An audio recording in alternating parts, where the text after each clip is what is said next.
One day, you wake up, and there are no more calls, no more messages, no more visits. What changed? Was it you or them? Double quotes. As we grow older, it's not just our bodies that change, our relationships evolve too, especially with our children. Once the center of their lives, we gradually begin to fade into the background. Birthdays are forgotten, visits are postponed, and the silence on the phone becomes a growing void in our hearts. But this isn't destiny. It's a cycle that can be changed. Respect, attention, and love can be rebuilt with the right steps. Because the real question isn't just why don't they call anymore? The deeper question is, how is respect lost? And how can it be regained? The first step, understanding what lies at the heart of respect.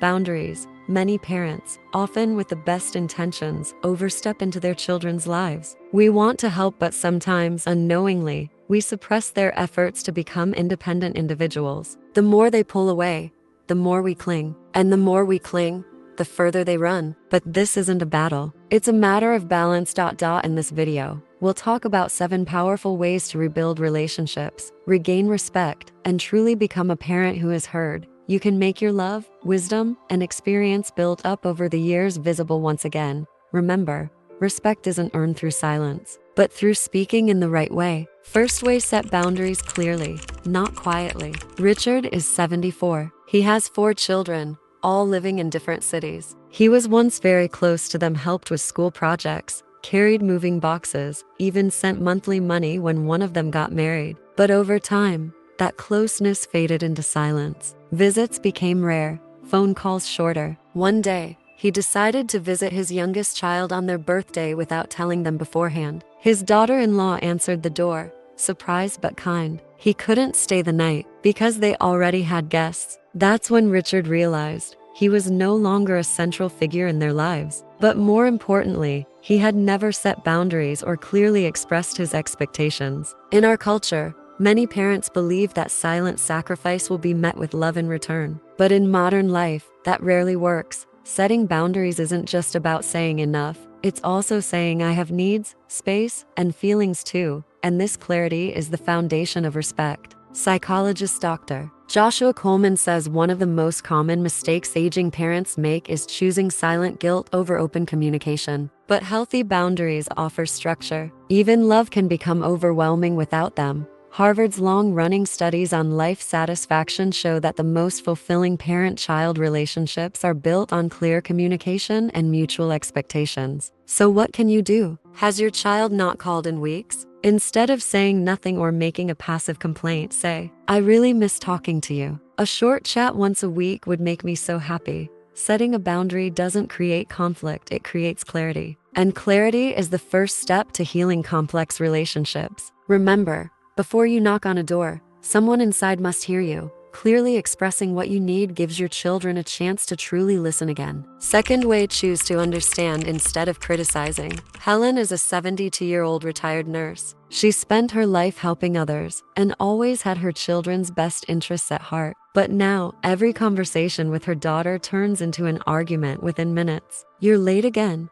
Why don't you ever answer your phone? I worry about you. Her words may come from love, but they drive her daughter further away. Here's the trap. Criticism often wears the disguise of concern, but the brain doesn't see it that way. Especially in close relationships, criticism is perceived as a threat, and that triggers defense mechanisms. Psychology professor Dr. John Gottman, who studied family conflict for years, identified criticism as the first of the 4 horsemen, the 4 most destructive behaviors in relationships. Constant criticism from parents makes children feel guilty and pushes them away. Instead, try to understand.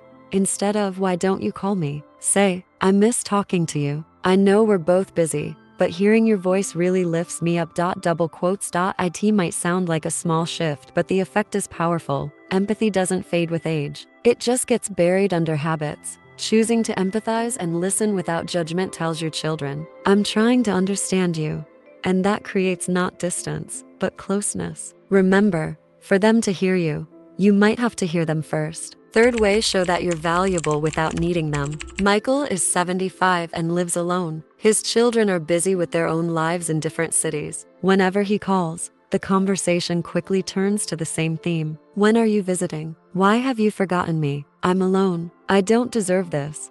These comments make his children feel guilty. And over time, they call even less. The truth is, people earn the most respect not when they're in need, but when they can stand strong even without help, especially in parent-child relationships. This balance is delicate. Love and compassion are important, but a parent who constantly presents themselves as lonely and helpless can begin to feel like a burden. Psychologist Dr. Susan Forward says, "A relationship built on guilt is fueled by obligation, not love, and obligation leads to escape. That's why being emotionally independent boosts both your confidence and your children's respect for you." What does this look like? Picking up a new hobby, joining a local group, learning to use technology for daily tasks, sharing positive stories instead of only problems. Let them see, "I can live a meaningful life without you, but your presence makes it even better." That feeling reignites their genuine care and respect. Remember, being strong doesn't mean emotionless. It means carrying your emotions without placing them as a burden on someone else. Fourth way, share the present, not just the past. Every time Margaret talks on the phone, she starts with the same line. "Those were the good old days. We used to sit at the table together. You were so little. I'll never forget when." Her children respect these memories, but within minutes they're thinking, "Here we go again." Yes, the past is a beautiful album of the heart, but always flipping through it means missing out on today. Your children are adults now, their lives moving fast. While you may find comfort in nostalgia, they're struggling through today's chaos. This difference in time focus is often a quiet cause of growing distance. Psychology professor Dr. Dan P. McAdams emphasizes the power of shared stories. Two people grow closer when they are part of the same story at the same time. So yes, memories matter, but don't make them the center of every call. Instead, say things like, "Guess what happened today? I tried a new recipe this week. I'd love to watch a movie with you sometime." These moments show that you're not just clinging to the past, you're living in the present, and this strengthens your bond. Remember, the past shows who you were, but the present decides what kind of relationship you'll have now. Fifth way, step into their world. A father once said to his son after many distant years, "I thought you were drifting away from me, but it turns out I never stepped into your world." As children grow, their lives change, their interests, language, values, and even how they use technology. And without realizing it, we can find ourselves left out of that world. Then we wonder, why don't they visit? Why don't they talk? But sometimes the answer is simple. Don't stay where you are, take a step into their world.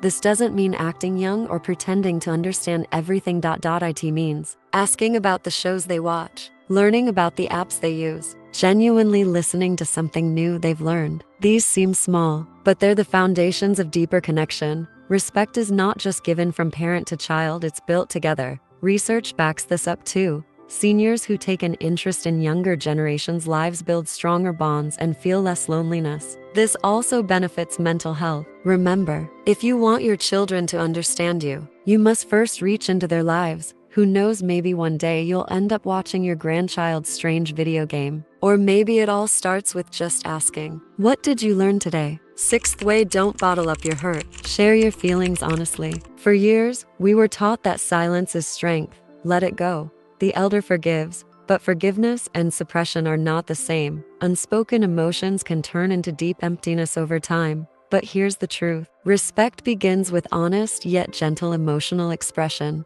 Imagine you feel a growing distance between you and your child, and every time you say to yourself, "It'll pass." But what if it doesn't? What if one day it's too late? Sometimes a single sentence can melt years of ice. Sometimes the distance between us makes me feel really lonely. No judgment. And no blame, just honesty. That's the kind of sentence that touches an adult child's heart. Emotional maturity isn't about age, it's about openness. When parents start sharing their true feelings, children begin to respond in kind. Psychologists call this emotional mirroring. If you open up, others feel safe to do the same. Children don't respect silent strength as much as they respect vulnerability shown with grace. Sometimes, a few honest words can change everything. Seventh way, let them feel that you still trust them. When your children seem distant, it's natural to feel disappointed. Maybe you're angry they didn't call, or hurt that they canceled a visit. That pain can even make you question whether they love you at all. But this is the moment when your most powerful move isn't blaming, it's trusting. Trust doesn't fade with age. On the contrary, it becomes even more valuable, showing that you still trust your children, their choices, their lives. And even their love for you can be more powerful than you imagine. It's not weakness, it's a reminder that your love is still standing strong. Sometimes trust is a sentence. I understand you, and I still believe you will make the best decisions. Sometimes it's an action, appreciating a small gesture they made. Sometimes it's just waiting quietly, holding on to the hope that they haven't forgotten you. Research shows that trust in family relationships reduces loneliness, lowers depression risk, and strengthens emotional bonds, especially for older parents. When children feel they are still trusted, they feel a deep sense of responsibility not to break that trust. Remember, sometimes the greatest bond isn't built, it's reminded. And that reminder may be as simple and powerful as, I still trust you. Sometimes we feel that everything has changed. Children grow up, get caught up in their lives, and time flies. And one morning, we wake up and silence has filled every corner of the house. But even in that silence, there is still hope, because family isn't just blood, it's trust, understanding, respect, effort, and sometimes a single call, a small gesture, a simple "how are you?" is all it takes to start healing everything. Today, we talked about 7 powerful ways to reconnect with your children. Maybe you'll try one of them, maybe a few. But what matters most is this: change is possible at any age, and sometimes when you take the first step, the rest follows naturally. What about you? How do you think the bond with your children can be strengthened? What has worked for you? What kind of behavior brings them closer to you? Share in the comments, your story might guide someone else. Don't forget to like this video. If you enjoy this kind of content, subscribe to our channel and turn on notifications, because together we can build a healthier, more peaceful, and more connected aging journey. See you soon.